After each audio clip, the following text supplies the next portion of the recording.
मित्रांनो, तुम्हाला जर असोसिएशन ऑफ पर्सन म्हणजे व्यक्तीचा समूह जसं की महिला बचत गट असेल किंवा एखादी पतसंस्था असेल, सहकारी संस्था असेल किंवा एखादी कंपनी असेल, अशा जी काही कंपन्या असतात किंवा संस्था असतात किंवा मग बचत गट असतात, तर अशा बचत गटाचे किंवा संस्थांचे जे काही पॅन कार्ड आहे, या पॅन कार्ड कशा पद्धतीने काढलं जाते किंवा या पॅन कार्डसाठी ॲप्लाय करण्याची प्रोसेस नेमकं कशी असते याची माहिती मित्रांनो आज या व्हिडिओच्या माध्यमातून आज आपण जाणून घेणार आहोत. त्यासाठी हा व्हिडिओ नक्की शेवटपर्यंत पहा. चॅनलवरती नवीन असाल तर चॅनलला सबस्क्राईब करा.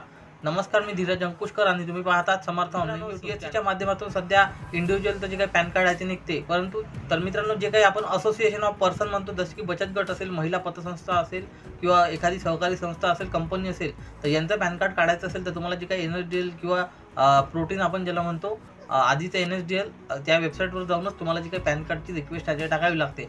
आणि या केसमध्ये तुम्हाला जे काही डॉक्युमेंट्स आहेत ते ऑफलाईन पद्धतीने पाठवावे लागतात. तर मित्रांनो, या पॅन कार्ड काढण्यासाठी कोणकोणते डॉक्युमेंट लागतात आणि याची जी काही एकंदरीत प्रोसेस कशा पद्धतीची आहे, चला तर मग जाणून घेऊया. यासाठी मित्रांनो NSDLच्या वेबसाईटवरती यायचं आहे. इथे न्यू पॅन ॲप्लिकेशन 49A वरती क्लिक करायचं आहे. ॲप्लिकेशन कॅटेगरी ॲप्लिकंट कॅटेगरीमध्ये असोसिएशन ऑफ पर्सन हे सेकंड नंबरचा ऑप्शन सिलेक्ट करायचा आहे. ॲप्लिकंट इन्फॉर्मेशनमध्ये यायचं आहे. इथे तुम्हाला M/S ऑप्शन सिलेक्ट करून घ्यायचं आहे. आता इथे तुम्हाला लास्ट नेम किंवा सरनेम विचारतं. इथे तुमचं जे काही बचत गटाचं नाव असेल किंवा कंपनीचं किंवा सोसायटीचं नाव असेल ते संपूर्ण एका लाईनमध्ये टाकून घ्यायचं आहे व्यवस्थित. आणि ज्या दिवशी तुमची नोंदणी झालेली आहे बचत गटाची किंवा संस्थेची, ती तुम्हाला इथे तारीख टाकायची, इनकॉर्पोरेशन डेट, ईमेल ID आणि मोबाईल नंबर जो काही अध्यक्ष आहे संस्थेचा त्याचा टाकायचा आहे. त्यानंतर खाली येऊन आय एम नॉट रोबोटवरती क्लिक करायचं आहे आणि सबमिट करायचं आहे. त्यानंतर तुम्हाला एक रेफरन्स नंबर मिळेल. रेफरन्स नंबर त्यानंतर कंटिन्यूवरती क्लिक करायचं आहे. मित्रांनो, आता तुम्हाला जी काही माहिती आहे इथे तुम्हाला पर्सनल इन्फॉर्मेशन वगैरे इथे AO कोड एवढी माहिती तुम्हाला इथे टाकायची आहे. जी काही आहे ती इथे पाहू शकता. 3 ते 5 स्टेपमध्ये कंप्लीट करायचं आहे. यामध्ये मित्रांनो तुम्हाला फिजिकल डॉक्युमेंट पाठवायचे आहेत. बाकीचे ऑप्शन जे आहे ते डिसेबल असणार आहे. आता यामध्ये जे आहे ते आपल्याला इथे पाहू शकता. Physical pan card is required, इथे यस ऑप्शनवरती स्टिक राहू द्यायचं आहे आणि बाकीचे जे काही ऑप्शन आहे डिसेबल होणार आहे. डायरेक्ट खाली यायचं, इथे काहीही करायचं नाही आहे. डायरेक्ट जे काही नाव टाकलं होतं तुम्ही ते ऑटोमॅटिक संस्थेचं नाव दिसेल आणि जे काही इनकॉर्पोरेशन डेट आहे म्हणजे स्थापन केल्याची दिनांक सर्टिफिकेटवरती बघून ते दिसेल. बाकीचे सर्व ऑप्शन इथे लॉक असणार आहे. रजिस्ट्रेशन नंबर टाकायचा असेल सर्टिफिकेटवरती बघून टाकू शकता, मॅन्डेटरी नाही आहे. त्यानंतर खाली यायचं, काहीही टाकायचं काम नाही. इथे फादर नेम वगैरे सर्व ऑप्शन ब्लॉक असणार. डायरेक्ट नेक्स्ट ऑप्शनवरती क्लिक करायचं आहे. सेकंडवरती याल, इथे तुम्हाला फक्त जे काही नो इन्कमवरती टिक करायचं आहे सोर्स ऑफ इन्कममध्ये आणि ॲड्रेस सेक्शनमध्ये तुम्हाला रेसिडेन्सी ऑप्शनवरती क्लिक करायचं आहे किंवा टिक करायचं आहे. आता तुम्हाला जे काही रेसिडेन्शियल ॲड्रेस आहे हे टाकायचं आहे. या ठिकाणी कोणता ॲड्रेस टाकसाल तर जो काही अध्यक्ष आहे तुमच्या बचत गटाचा किंवा कंपनीचा त्याचा इथे ॲड्रेस तुम्हाला टाकायचा आहे किंवा तुमची संस्था किंवा बचत गट ज्या ठिकाणी रजिस्ट्रेशन झालेला ज्या ॲड्रेसवरती तो ॲड्रेस या ठिकाणी तुम्ही टाकू शकता, जेणेकरून या ॲड्रेसवरती तुमचा पॅन कार्ड इथे येणार आहे.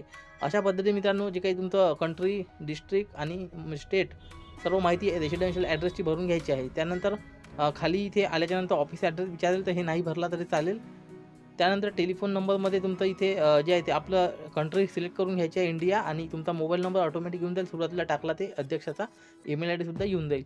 त्यानंतर जे काही इथे अपॉइंटिंग रिप्रेझेंटेटिव्ह असेल तर इथे नो ऑप्शनवरती टिक करायचं आहे. त्यानंतर नेक्स्ट ऑप्शनवरती क्लिक करायचं आहे.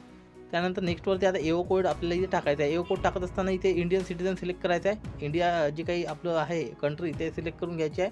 इंडियन सिटीजनमध्ये स्टेट महाराष्ट्र सिलेक्ट करायचं आहे आणि तुमच्या आजूबाजूचं जे काही मोठं शहर आहे किंवा जिल्हा आहे ते आजूबाजूचा जिल्हा तुम्हाला इथे सिलेक्ट करून घ्यायचा आहे. त्यानंतर फेच या ऑप्शनवरती क्लिक करायचं आहे. फेच केल्यानंतर तुमच्या जे काही AO कोड आहे तुमच्या एरियाचा तिथे दिसेल. यापैकी कोणताही AO कोड तुम्ही घेऊ शकता. AO कोड सिलेक्ट केल्याच्या नंतर आता तुम्हाला जे आहे तिथे नेक्स्ट ऑप्शनवरती क्लिक करायचं. नेक्स्ट केल्यानंतर आता तुम्हाला जे काही इथे प्रूफ ऑफ आयडेंटिटी आणि प्रूफ ऑफ ॲड्रेस याचे डॉक्युमेंट तुम्हाला द्यायचे. यामध्ये आता हे संस्थेचं आपण काढत आहोत. प्रूफ ऑफ आयडेंटिटीमध्ये certificate of registration number issue by charity commissioner हे जे काही ऑप्शन आहे हे ऑप्शन इथे मी सिलेक्ट करणार आहे. आणि दुसरं प्रूफ ऑफ आयडेंटिटीमध्ये सुद्धा तुम्ही हेच ऑप्शन सिलेक्ट करू शकता. तुम्हाला वेगळं कॉपरेटिव्ह वगैरे असेल तर कॉपरेटिव्हचं तुम्ही ऑप्शन सिलेक्ट करू शकता, परंतु इथे आपलं हे बचत गटाचं आहे म्हणून मी इथे जे आहे ते इथं चॅरिटी कमिशनरचं ऑप्शन सिलेक्ट केलेलं आहे. त्यानंतर खाली इथे डिक्लेरेशनमध्ये जो काही अध्यक्ष आहे त्याचं इथे नाव टाकून घ्यायचं आणि इथे जे आहे ते ऑथोराईज सिग्नेचरीमध्ये हे ऑप्शन ऑथोराईज सिग्नेटरी हे ऑप्शन सिलेक्ट करायचं आणि जे काही इश्यूइंग प्लेस आहे प्लेसचं नाव टाकायचं आहे गावाचं किंवा शहराचं आणि त्यानंतर सबमिट ऑप्शनवरती क्लिक करायचं आहे. सबमिट केल्याच्यानंतर तुमचा जे काही फॉर्म आहे तो प्रिव्ह्यू दिसेल. जे काही आत्तापर्यंत मित्रांनो माहिती भरलेली आहे संपूर्ण तुम्हाला इथे माहिती दिसणार आहे. जसं की जे काही संस्थेचं नाव असेल, त्यानंतर तुमचं या ठिकाणी जे काही ॲड्रेस असेल संस्थेचा जे काही टाकला तुम्ही ॲड्रेस कम्युनिकेशन आणि त्यानंतर मोबाईल नंबर असेल, ईमेल ID असेल आणि AO कोड वगैरे संपूर्ण इथे माहिती तुम्ही पाहू शकता. Email ID, mobile number, AO code आणि तुमचं जे काही तुम्ही डॉक्युमेंट सिलेक्ट केलेले आहे प्रूफ ऑफ आयडेंटिटी आणि ॲड्रेस म्हणून सर्व बरोबर असेल तर प्रोसीडवरती क्लिक करायचं आहे आणि पेमेंट गेटवे सिलेक्ट करून पेमेंट करून घ्यायचं आहे. त्यानंतर तुम्हाला PDF ओपन करायची डेट ऑफ बर्थ टाकून. मित्रांनो, पॅन कार्डसाठी सक्सेसफुल पेमेंट आणि सक्सेसफुल झाल्याच्या नंतर तुम्हाला जे काही जनरेट अँड प्रिंट नावाचं एक ऑप्शन येते, या ऑप्शनवरती क्लिक करून तुम्हाला अशा पद्धतीची काही पॅन कार्डची प्रिंट आहे ती काढून घ्यायची आहे. यावरती जे आहे तुम्हाला 2 पेजेसची हे प्रिंट येते, यावरती काही माहिती भरून येते. आता हा फॉर्म कोरा आहे डेमो स्वरूपात, तर तुम्हाला जी काही प्रिंट आहे ते काढून घ्यायची आहे.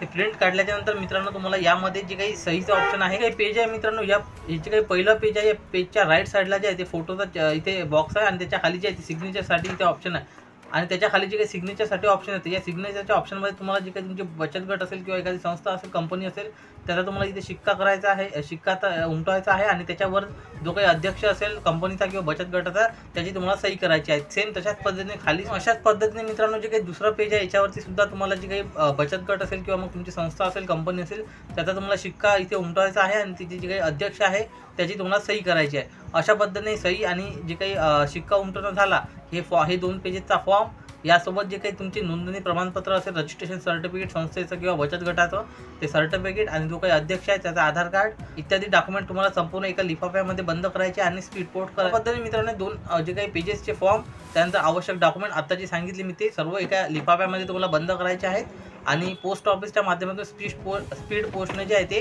पुण्याला पाठवायचं आहे. याचं इन्कम टॅक्सचं ऑफिस आहे पुण्याला, NSDLचं, तिथे तुम्हाला इन्कम टॅक्सच्या ऑफिसमध्ये हे जे काही आहे ते पाठवायचं आहे. याचा ॲड्रेस तुम्हाला व्हिडिओच्या डिस्क्रिप्शन बॉक्समध्ये मिळून जाईल. या ॲड्रेसवर सक्सेसफुल डॉक्युमेंट गेल्याच्यानंतर ते चेक होतील, सर्व बरोबर असेल तुमचं, तर मग जे काही पॅन कार्ड आहे ते जे काही रजिस्टर ॲड्रेस आपण टाकला फॉर्म भरताना त्या ॲड्रेसवरती फिजिकल पॅन कार्ड जे आहे ते पाठवण्यात येते. अशा पद्धतीने मित्रांनो हे जे काही असोसिएशन ऑफ पर्सन, ज्याला आपण म्हणतो व्यक्तीचा समूह, बचत गट असेल, कंपनी असेल, सहकारी पतसंस्था असेल, अशा संस्थांचं पॅन कार्ड काढण्यासाठी तुम्हाला कशा पद्धतीची प्रोसेस आहे, पॅन कार्ड कशा पद्धतीने काढलं जाते याबद्दलची माहिती या व्हिडिओच्या माध्यमातून आज आपण जाणून घेण्याचा प्रयत्न केलेला आहे. ही माहिती जर महत्त्वाची वाटल्यास आपल्या इतर मित्रांना शेअर करा.